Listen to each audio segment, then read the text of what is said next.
Hello, hello, hello, everybody. It is bitter freaking cold out. I don't know the exact date. It's January, I don't know, 15th, 16th, something like that. Anyway, who cares? I am wearing the Toxic Avenger today because this hat was sent to me as a Christmas present. Thank you very much. And the word of the day today was given to me by someone who commented on the last one. I didn't ask them if I could use their name, so I did not. But you know who you are, and if you want to, say it's okay, I'll link your channel in the description later. But anyway, today's word is inclusions. From a geologic standpoint, what is an inclusion? Honestly, it's not much different than what you think of an inclusion as a noun, okay? Something included within something else. It's basically just this, something smaller within something larger. That's all it is. And in the case of geology, it's something smaller within a rock or mineral. Why is it not a rock or mineral within a different rock or mineral? A smaller rock or mineral within a bigger one? Because inclusions can be anything that rock or mineral can hold within it. A prime example, this is amethyst. Amethyst is purple quartz, SiO2. But why is it purple? SiO2 is clear, right? Well, it's purple because of the iron disseminated throughout it. So is rose quartz. You can't see it with the naked eye, usually. Sometimes you can see the iron flecks. But that iron cannot bond with that SiO2, that quartz, so it just kind of drifts in the lattice of the crystal. And that gives it a purple color. We don't usually think of those individual grains of iron within it as inclusions, but they are. We usually think of inclusions as being something you can see with the unaided eye. Sorry, my nose is itching. So it's usually restricted to that, but this is something smaller within a rock or mineral. Well, what's a case where that something is not another mineral or earth material like iron, which technically is a mineral? Okay, think of glacial till, modern quaternary. I could have in my glacial till, just sitting here, just pretend we're looking at a face of an outcrop. I could have my glacial erratics or pebbles in it that could be granite, or they could be slate or something like that. And those are inclusions within the till, but also a piece of wood in there would be an inclusion. And we do see this, especially within the Wisconsin episode, within those tills, especially in Illinois, like the Lamont Formation and stuff like that, because we use them to date that stuff. And we actually correlated a lot of stuff doing that. That work was done in the earlier mid-90s, I think. So both of those are inclusions. Now, they were included into that deposit or rock when it formed.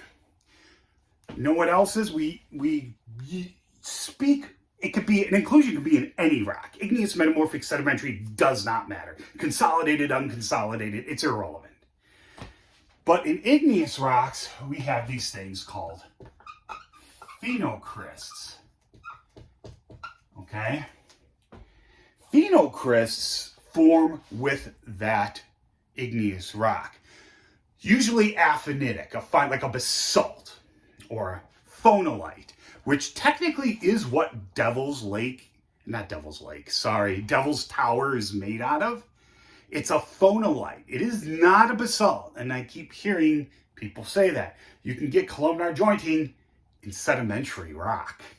Talk for another time. But anyway, that rock, Devil's Towers, consisted of phonolite.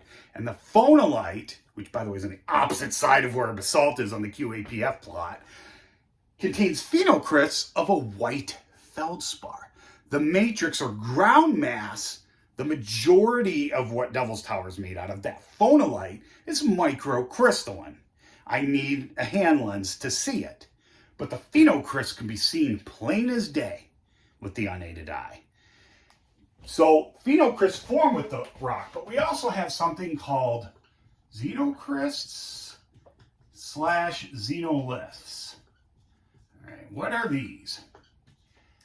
These are things within the rock. It could be sedimentary or metamorphic, but we usually think of it as igneous.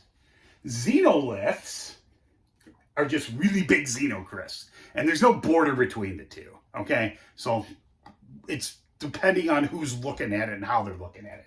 But a xenocryst is something that didn't form with that deposit of rock. It formed as a foreign body placed into that. Like if I look at a basalt and I see a chunk of granite inside, that's a xenolith.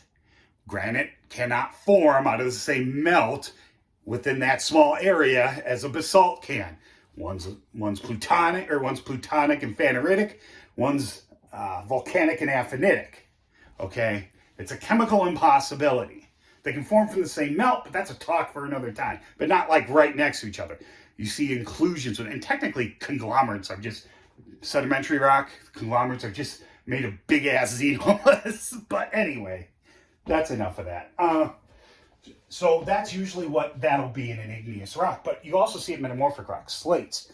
As they undergo higher metamorphic transitions, certain minerals will form.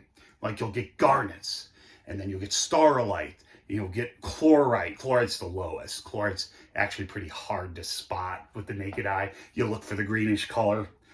But garnets often form secondary during the metamorphic process. And they'll form beautiful, I've seen in the Upper Peninsula, beautiful garnet crystals within slates. All right? Those are not phenocrysts. They did not form with that rock. They were not deposited with that rock. They are xenocrysts. They formed later, but they're still inclusions. Okay? So it's just something within something else. And sometimes you'll see something like a little cavity or void. Depending on the rock type, we call that a vug. And say you see a red ring around it, whatever. And that is within a sandstone. Okay? Or it could be a brown ring. Well, this is technically an inclusion, even though it's a little void. The inclusion is that iron. We know there used to be a pebble in here that was iron rich. And the environment changed, and so that chunk of iron was weathered out and left its traces around the edge of the sandstone. What do I mean by environment? I'm going to give a different talk about that because I don't want this video to be 90 minutes long. But environment in geology is not necessarily how you think of it in earth science or just in general, okay? It's a little different. It can include that, but that depends. So you might be like, well, that's a little vug, and your hole gets bigger and bigger and bigger, and it becomes a geode, right? Starts filling in. Technically, that's an inclusion. Okay, we don't usually think of it as one, but it is. So you basically only have two types of inclusions. You have primary and secondary, or tertiary, or quaternary, or anything after that. But this is simple enough. So that forms with the something, and this forms later in the something. Speak. That secondary can happen a few weeks after deposition. It could happen a billion years later. It doesn't matter. The scale of time has nothing to do with whether something is an inclusion or not. Okay? It's irrelevant. So, and when we talk about zircons, for dating, those will have inclusions in them. Sometimes they'll have odd, weird inclusions in them. Even things like carbon. But they can't bond with that lattice, so they just exist in there throughout.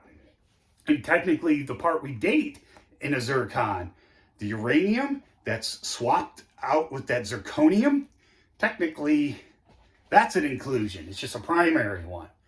All right? I hope that was clear.